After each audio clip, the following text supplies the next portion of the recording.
नमस्कार, मी Rajratna Jondhale. Top news मराठीमध्ये आपलं स्वागत. 1 मे 1 मेच्या दिवशी आपण महाराष्ट्रामध्ये महाराष्ट्र दिन मोठ्या उत्साहात साजरा करत होतो. ज्या महाराष्ट्राला आपण पुरोगामी महाराष्ट्र म्हणतो, शिव फुले शाहू आंबेडकरांचा महाराष्ट्र म्हणतो, ज्या महाराष्ट्राच्या बाबतीमध्ये महाराष्ट्र दिन 1 तारखेला 1 मे रोजी आपण राज्यभरामध्ये मोठ्या उत्साहात साजरा केला. त्याच महाराष्ट्र दिनाच्या दिवशी पुण्यातल्या भोर तालुक्यातील नसरापूर या गावामध्ये अवघ्या 3.5 वर्षाच्या चिमुरडीवर एका नराधम अर्थात 65 वर्षीय नराधमानं लैंगिक अत्याचार केले. लैंगिक अत्याचारच करून हा नराधम थांबला नाही, तर या चिमुरडीला त्याने थेटपणे तिची हत्या केली. खरं तर या प्रकरणानं संपूर्ण राज्यात आज पूर्णपणे संतापाची लाट आहे. जेव्हा हे प्रकरण उघडकीस आलं आणि त्यानंतर या प्रकरणामधील नसरापूर ग्रामस्थांनी थेटपणे रास्ता रोको आंदोलन केले आणि त्याचबरोबर हा जो नराधम आहे, ज्या नराधमाचं नाव, हा जो 65 वर्षीय नराधम आहे, त्या नराधमाचं नाव जे आहे, अर्थात या नराधमाचं नाव आहे भीमराव कांबळे. हा नराधम जर पाहिलं तर या 65 वर्षीय नराधमानं या लहान अवघ्या चिमुरड्या म्हणजे आपण म्हणू शकतो केवळ 3.5 वर्षाच्या चिमुरडीवरती लैंगिक अत्याचार केले. खरं तर ही घटना उघडकीस आल्याच्या नंतर खूप मोठ्या प्रमाणामध्ये राज्यभरामध्ये रोष आहे. ज्यावेळेस पोलिसांनी ज्यावेळेस काल जर पाहिलं तर 3:30 वाजता काल अर्थात 1 मे रोजी दुपारी 3:30 वाजण्याच्या सुमारास ही घटना घडली. 3.5 वर्षाची ही जी चिमुरडी होती, तिला हा जो नराधम आहे भीमराव कांबळे, जो की संशयित आरोपी आहे, त्याने ह्या चिमुरडीला सांगितलं की चल मी तुला वासरू दाखवतो, म्हणून हा नराधमाने तिला गाईच्या गोठ्यामध्ये घेऊन गेला आणि त्या ठिकाणी नेऊन तिच्यावरती अत्याचार केला. अत्याचार केल्याच्या नंतर हा जो नराधम आहे कुठेतरी दुसऱ्या ठिकाणी तो आहे फरार झालेला होता. या मुलीच्या अर्थात जर पाहिलं तर ही जी लहान मुलगी चिमुरडी मुलगी आहे ती मूळची पुण्यातली आहे. ती मुलगी उन्हाळ्याच्या सुट्ट्यामध्ये गावी नसरापूरमध्ये आपल्या आजीकडे आलेली होती आणि त्याच वेळी दुपारच्या सुमारास 3:30च्या सुमारास ती खेळत असताना हा जो नराधम भीमराव कांबळे आहे 65 वर्षाचा नराधम, यांनी तिला वासरू दाखवतो या बहाण्याने तिला गोठ्यात घेऊन गेला आणि त्यानंतर तिच्यावरती लैंगिक अत्याचार करून तिची हत्या केली. खर तर ज्यावेळी ही मुलगी 3.5 वर्षाची चिमुकली मुलगी अजून घरी का आली नाही म्हणून तिच्या घरच्या लोकांनी नातलगांनी इकडे तिकडे तिची शोधाशोध केली, परंतु ही काही केल्यास सापडत नव्हती. त्यानंतर या प्रकरणामधले सीसीटीव्ही फुटेजेस पाहण्यात आले आणि त्यानंतर ही जी चिमुकली मुलगी आहे, हा जो 65 वर्षाचा नराधम भीमराव कांबळे आहे याच्यासोबत जाताना आढळून आली. त्यानंतर या नराधमाला पहिल्यांदा शोधण्यात आलं. गावकऱ्यांनी या नराधमाला विचारपूस केली की कुठे आहे मुलगी, कुठे आहे मुलगी. काही केल्या हा नराधम ती चिमुरडी मुलगी कुठे आहे हे सांगत नव्हता. त्यानंतर पोलिसांना या बाबतीमध्ये कल्पना देण्यात आली. पोलीस दाखल झाले आणि असं सांगण्यात येते की ग्रामस्थांनी हा जो नराधम आहे भीमराव कांबळे याला पोलिसांच्या हवाली केला आणि पोलिसांनी पोलिसी खाक्या दाखवल्याच्या नंतर त्याने थेटपणे ही 3.5 वर्षाची चिमुरडी कुठे आहे ते सांगितलं. ही चिमुरडी गोठ्यातच होती. शेणाच्या ढिगाऱ्याखाली तिच्यावरती अत्याचार करून तिची हत्या करून तिला लपवण्यात आलेलं होतं. या प्रकरणामध्ये सध्या हा जो नराधम भीमराव कांबळे आहे त्याला 7 एप्रिल पर्यंत जी आहे ती पोलीस कोठडी सुनावण्यात आलेली आहे. खरं तर हा नराधमाने हे पहिल्यांदाच हे कृत्य केलेलं आहे का, तर अजिबात नाही. हा जो नराधम आहे याच्या बाबतीमध्ये यापूर्वी सुद्धा गुन्ह्यांची मालिका जी आहे घडलेली आहे. या नराधमाने वृद्ध महिला असेल किंवा स्वतःच्या पुतणीला देखील सोडलेलं नाहीये. नसरापूर प्रकरणातल्या वृद्ध म्हाताऱ्याचे जे चाळे आहेत तेच मी आता तुम्हाला या लाईव्हच्या माध्यमातून सांगणार आहे. तर ह्या प्रकरणामुळे जर पाहिलं तर सध्या अत्यंत महाराष्ट्रामध्ये संतापाची लाट आहे. सर्वच राजकीय पक्षाचे नेते हे जे कुटुंब आहे, पीडित कुटुंब आहे, त्या कुटुंबाची भेट घेत आहेत. नसरापूर गावाला भेट देत आहेत आणि नसरापूर गावकऱ्यांची केवळ एवढीच मागणी आहे की या नराधमाला, हा जो 65 वर्षीय नराधम आहे भीमराव कांबळे, याला आमच्या ताब्यात द्या. आम्ही याला शिक्षा देऊ. ज्या पद्धतीने याने आमच्या मुलीला ठेचून मारलेला आहे तशाच पद्धतीने आम्ही याला ठेचून मारू, अशी संतप्त भावना जी आहे नसरापूर ग्रामस्थांची आहे.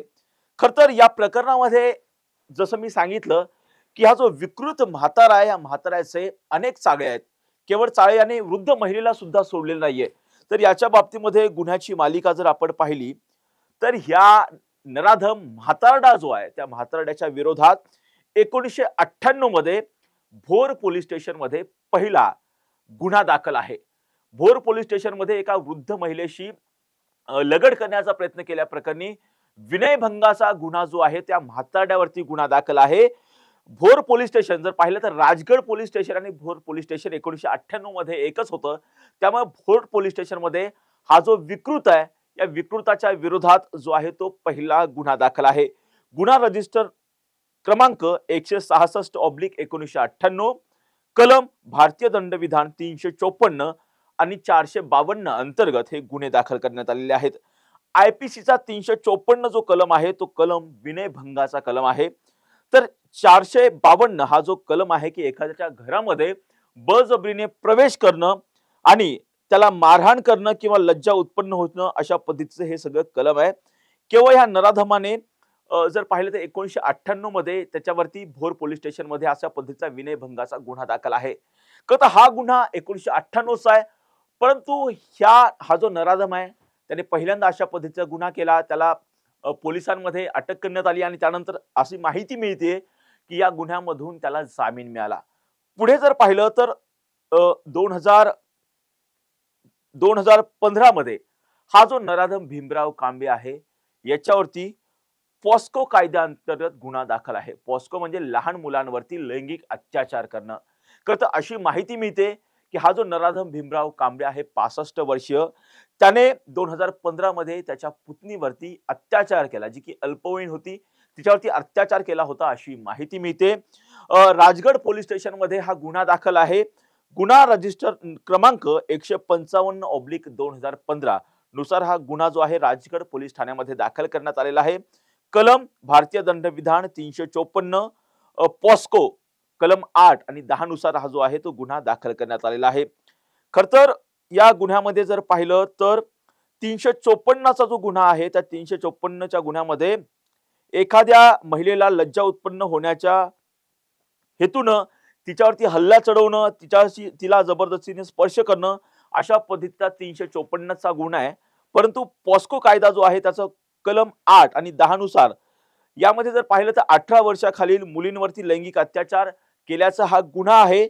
तर पोस्को कायदा 10 नुसार जो कलम आहे त्यानुसार गंभीर स्वरूपाचा लैंगिक अत्याचार करण्याचं हे जे आहे ते कलम आहे.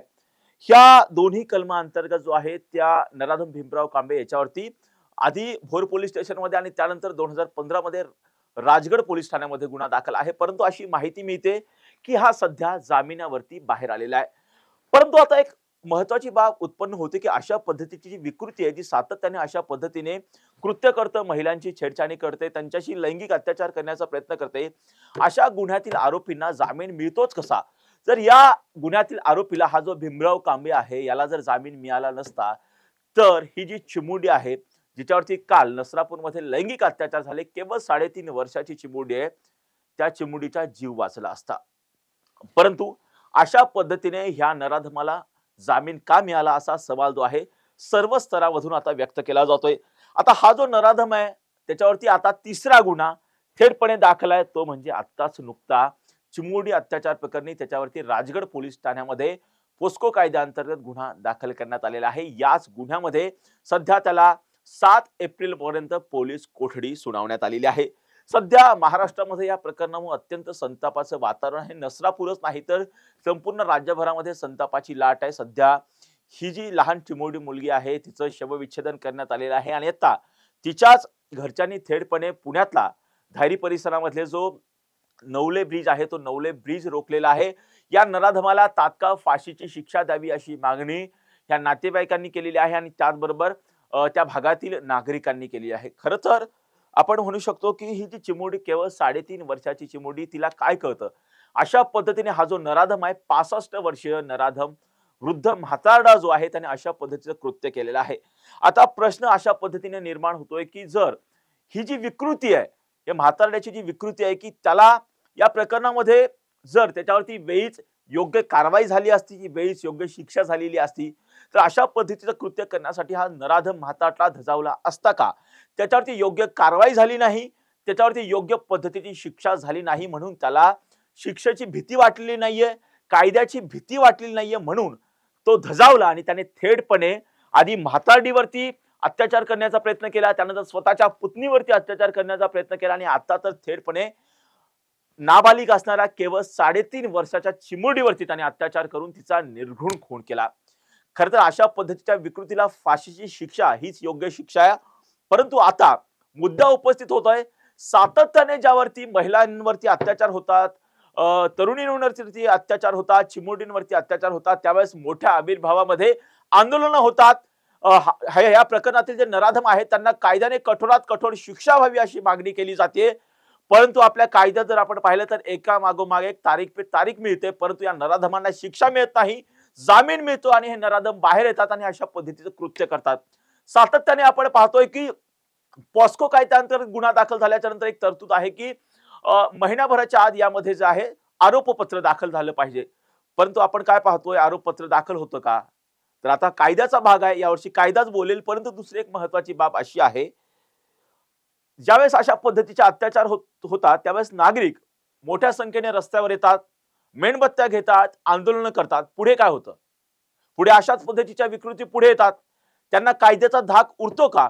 अशी मागणी होते की जो शक्ती कायदा आहे तो शक्ती कायदा लागू करावा, त्याची कठोर अंमलबजावणी करावी अशी मागणी होते. तर अशा पद्धतीने असे जे विकृती आहेत त्या अशा विकृतींना जर फाशीची शिक्षा झाली, एक लँडमार्क सेट झाला, तर अशा पद्धतीचे कृत्य करण्याची कोणत्याही नराधमाची जे आहे असे नराधम धजावणार नाहीत. त्यांना ह्या कायद्याची भीती होईल अशा पद्धतीची काहीतरी शिक्षा त्या पद्धतीच्या कृत्य करणाऱ्या नराधमांना झालीच पाहिजे. एका बाजूला आंदोलन करतोय आपण, बाजूला होतो आणि अशा पद्धतीचे कुटुंब आहे, अशा पद्धतीच्या कुटुंबियांना एकट्या पद्धतीने कायद्याची लढाई लढावी लागते आणि असे जे नराधम आहेत ते जामीन घेऊन बाहेर पडतात. दुसरी महत्वाची गोष्ट आहे, ज्यावेळेस अशा पद्धतीचे गुन्हे घडतात त्यावेळेस जर पाहिलं तर पीडित कुटुंबियांची भेट घेण्यासाठी राजकीय पुढारी येतात, मोठमोठे आविर्भावामध्ये बाईट्स देतात, मोठमोठी वाक्य करतात, परंतु मोठमोठी विधानं करतात. परंतु अशी विधानं केल्याच्या नंतर ते या प्रकरणाचा पाठपुरावा करतात का? ह्या मागचा हाच मुख्य उद्देश आहे की आपण मोठमोठी विधानं करतो, परंतु या प्रकरणामध्ये लढावं कोणाला लागतं? त्या पीडित कुटुंबियांना लढावं लागतं. आता सुद्धा जर आपण पाहिलं तर या आधी सुद्धा महाराष्ट्रामध्ये अशाच पद्धतीच्या घटना घडलेल्या आहेत. मोठमोठी आंदोलनं झाली, परंतु या नराधमांना शिक्षा झालेली आहे का? फाशीची शिक्षा झालेली आहे का? मृत्यूदंडाची शिक्षा झालेली आहे का? आता जरी पाहिलं तर या प्रकरणामध्ये सर्वच राजकीय पक्षाचे पुढारी जर पाहिलं तर भोरमधला हे जो नसरापूर गाव आहे त्या ठिकाणी काल रात्रीपासून त्या ठिकाणचे स्थानिक आमदार असतील, शंकर मांडेकर, माजी आमदार संग्राम थोपटे असतील, रोहित पवार असतील, यांनी या ठिकाणी पीडित कुटुंबियांची भेट घेतली. या ठिकाणी पॉस्को कायद्याअंतर्गत तातडीनं फास्ट ट्रॅक कोर्टाची स्थापना करावी आणि या नराधमांना फाशीची शिक्षा द्यावी अशी मागणी राजकीय पुढाऱ्यांनी केलेली आहे. तिकडे जर पाहिलं तर धायरीमध्ये ह्या चिमुरडीच्या कुटुंबियांची उपमुख्यमंत्री सुनेत्रा पवार यांनी भेट घेतली. त्यांना मोठ्या रोषाला सामोरं जावं लागलेलं आहे. थेटपणे सुनेत्रा पवार यांनी मुख्यमंत्री देवेंद्र फडणवीस यांना फोन केला आणि देवेंद्र फडणवीस यांनी आश्वासन दिलेलं आहे की या प्रकरणामध्ये आम्ही फास्ट ट्रॅक कोर्ट स्थापन करणार आहोत आणि या पीडित कुटुंबीय आहेत जे आहे त्यांना आम्ही विशेष सरकारी वकील सुद्धा देणार आहोत असं देवेंद्र फडणवीस यांनी सांगितलेलं आहे. परंतु आता मुळामध्ये प्रश्न असा उपस्थित होतोय की ज्यावेळेस अत्याचार होतो त्यावेळी फास्ट ट्रॅक कोर्टाची मागणी का करावी लागते? याचा कधी सरकारने विचार केलेला आहे का? जर सातत्याने अत्याचार झाल्याच्या नंतर पीडित कुटुंबियांना रस्त्यावर यावं लागतं, नागरिकांना रस्त्यावर यावं लागतं आणि थेटपणे सरकारकडं आम्हाला या प्रकरणामध्ये पॉस्को कायद्याअंतर्गत गुन्हा दाखल करा म्हणावं लागतं, फास्ट ट्रॅक कोर्ट स्थापन करावा म्हणावं लागतं, विशेष सरकारी वकील द्या म्हणावं लागतं. अशा विनवण्या पीडित कुटुंबियांना सरकारकडे का कराव्या लागतायत?